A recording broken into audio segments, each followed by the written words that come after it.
In moral philosophy, deontological ethics or deontology is the normative ethical theory that the morality of an action should be based on whether that action itself is right or wrong under a series of rules, rather than based on the consequences of the action. It is sometimes described as duty, obligation, or rule-based ethics. Deontological ethics is commonly contrasted to consequentialism, virtue ethics, and pragmatic ethics. In this terminology, action is more important than the consequences. The term deontological was first used to describe the current, specialized definition by C.D. Broad in his 1930 book, 5 Types of Ethical Theory. Older usage of the term goes back to Jeremy Bentham, who coined it prior to 1816 as a synonym of dicastic or sensorial ethics, that is, ethics based on judgment.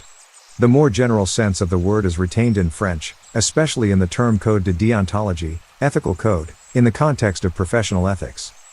Depending on the system of deontological ethics under consideration, a moral obligation may arise from an external or internal source, such as a set of rules inherent to the universe, religious law, or a set of personal or cultural values. Deontological philosophies. Part 1. Kantianism. Immanuel Kant's theory of ethics is considered deontological for several different reasons. First, Kant argues that in order to act in the morally right way, people must act from duty.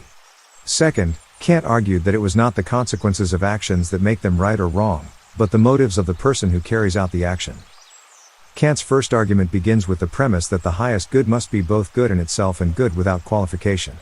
Something is good in itself when it is intrinsically good, and is good without qualification when the addition of that thing never makes a situation ethically worse. Kant then argues that those things that are usually thought to be good, such as intelligence, perseverance, and pleasure, fail to be either intrinsically good or good without qualification. Pleasure, for example, appears not to be good without qualification, because when people take pleasure in watching someone suffer, this seems to make the situation ethically worse. He concludes that there is only one thing that is truly good. Nothing in the world, indeed nothing even beyond the world, can possibly be conceived which could be called good without qualification except a good will. Kant then argues that the consequences of an act of willing cannot be used to determine that the person has a good will. Good consequences could arise by accident from an action that was motivated by a desire to cause harm to an innocent person, and bad consequences could arise from an action that was well motivated. Instead, he claims, a person has a good will when he acts out of respect for the moral law. People act out of respect for the moral law when they act in some way because they have a duty to do so. Thus, the only thing that is truly good in itself is a good will, and a good will is only good when the willer chooses to do something because it is that person's duty, that is, out of respect for the law. He defines respect as the concept of a worth which thwarts my self-love. Kant's 3 significant formulations of the categorical imperative are: act only according to that maxim by which you can also will that it would become a universal law. Act in such a way that you always treat humanity, whether in your own person or in the person of any other, never simply as a means, but always at the same time as an end, and every rational being must so act as if he were through his maxim always a legislating member in a universal kingdom of ends. Kant argued that the only absolutely good thing is a good will, and so the single determining factor of whether an action is morally right is the will, or motive of the person doing it. If they are acting on a bad maxim, for example I will lie, then their action is wrong, even if some good consequences come of it. In his essay, on a supposed right to lie because of philanthropic concerns, arguing against the position of Benjamin Constant, Des Reactions Politiques, Kant states that, hence a lie defined merely as an intentionally untruthful declaration to another man does not require the additional condition that it must do harm to another, as jurists require in their definition. For a lie always harms another, if not some human being, then it nevertheless does harm to humanity in general, inasmuch as it vitiates the very source of right. All practical principles of right must contain rigorous truth. This is because such exceptions would destroy the universality on account of which alone they bear the name of principles. Part 2. Divine Command Theory. Although not all deontologists are religious, some believe in the divine command theory, which is actually a cluster of related theories that essentially state that an action is right if God has decreed that it is right. According to English philosopher Ralph Cudworth, William of Ockham, René Descartes, and 18th-century Calvinists all accepted various versions of this moral theory, as they all held that moral obligations arise from God's commands. The divine command theory is a form of deontology because, according to it, the rightness of any action depends upon that action being performed because it is a duty, not because of any good consequences arising from that action. If God commands people not to work on Sabbath, then people act rightly if they do not work on Sabbath because God has commanded that they do not do so. If they do not work on Sabbath because they are lazy, then their action is not, truly speaking, right even though the actual physical action performed is the same.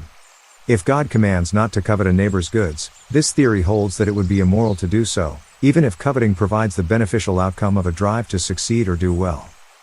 One thing that clearly distinguishes Kantian deontologism from divine command deontology is that Kantianism maintains that man, as a rational being, makes the moral law universal, whereas divine command maintains that God makes the moral law universal. Part 3. Ross's deontological pluralism.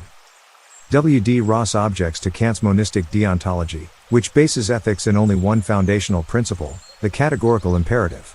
He contends that there is a plurality of prima facie duties determining what is right. Some duties originate from our own previous actions, like the duty of fidelity, to keep promises and to tell the truth, and the duty of reparation, to make amends for wrongful acts. The duty of gratitude, to return kindnesses received, arises from the actions of others. Other duties include the duty of non-injury, not to hurt others, the duty of beneficence, to promote the maximum of aggregate good, the duty of self-improvement, to improve one's own condition, and the duty of justice, to distribute benefits and burdens equitably. One problem the deontological pluralist has to face is that cases can arise where the demands of one duty violate another duty, so-called moral dilemmas.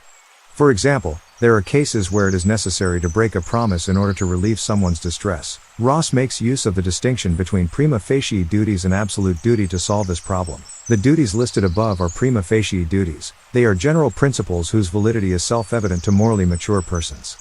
They are factors that do not take all considerations into account.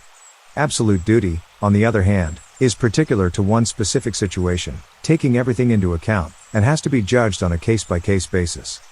It is absolute duty that determines which acts are right or wrong. Part 4. Contemporary deontology. Contemporary deontologists, that is, scholars born in the first half of the 20th century, include Józef Maria Bochenski, Thomas Nagel, T. M. Scanlon, and Roger Scruton. Bochenski makes a distinction between deontic and epistemic authority. A typical example of epistemic authority in Bochenski's usage would be the relation of a teacher to her students.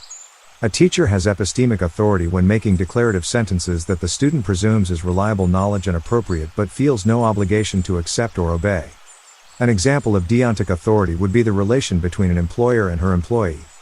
An employer has deontic authority in the act of issuing an order that the employee is obliged to accept and obey regardless of its reliability or appropriateness.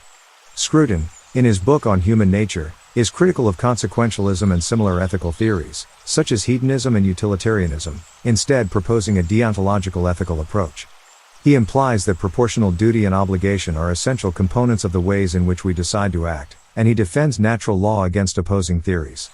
He also expresses admiration for virtue ethics, and believes that the two ethical theories are not, as is frequently portrayed, mutually exclusive. Part 5. Deontology and Consequentialism. Part 5.1. Principle of Permissible Harm. Francis Cam's principle of permissible harm is an effort to derive a deontological constraint that coheres with our considered case judgments while also relying heavily on Kant's categorical imperative. The principle states that one may harm in order to save more if and only if the harm is an effect or an aspect of the greater good itself. This principle is meant to address what Cam feels are most people's considered case judgments, many of which involve deontological intuitions. For instance, Cam argues that we believe it would be impermissible to kill one person to harvest his organs in order to save the lives of 5 others. Yet, we think it is morally permissible to divert a runaway trolley that would otherwise kill 5 innocent, immobile people, onto a sidetrack where only one innocent and immobile person will be killed. Cam believes the principle of permissible harm explains the moral difference between these and other cases, and more importantly expresses a constraint telling us exactly when we may not act to bring about good ends, such as in the organ harvesting case. In 2007, Cam published Intricate Ethics, a book that presents a new theory, the doctrine of productive purity, that incorporates aspects of her principle of permissible harm. Like the principle, the doctrine of productive purity is an attempt to provide a deontological prescription for determining the circumstances in which people are permitted to act in a way that harms others. Part 5.2. Reconciling deontology with consequentialism. Various attempts have been made to reconcile deontology with consequentialism. Threshold deontology holds that rules ought to govern up to a point despite adverse consequences, but when the consequences become so dire that they cross a stipulated threshold, consequentialism takes over. Theories put forth by Thomas Nagel and Michael S. Moore attempt to reconcile deontology with consequentialism by assigning each a jurisdiction. Ian King's 2008 book How to Make Good Decisions and Be Right All the Time uses quasi-realism and a modified form of utilitarianism to develop deontological principles that are compatible with ethics based on virtues and consequences. King develops a hierarchy of principles to link his meta-ethics, which is more inclined towards consequentialism, with the deontological conclusions he presents in his book. Part 6. Secular deontology. Intuition-based deontology is a concept within secular ethics. A classical example of literature on secular ethics is the Chorale text, authored by the ancient Tamil Indian philosopher Vallabhar. It can be argued that some concepts from deontological ethics date back to this text. Concerning ethical intuitionism, 20th century philosopher C.D. Broad coined the term deontological ethics to refer to the normative doctrines associated with intuitionism, leaving the phrase ethical intuitionism free to refer to the epistemological doctrines. The end.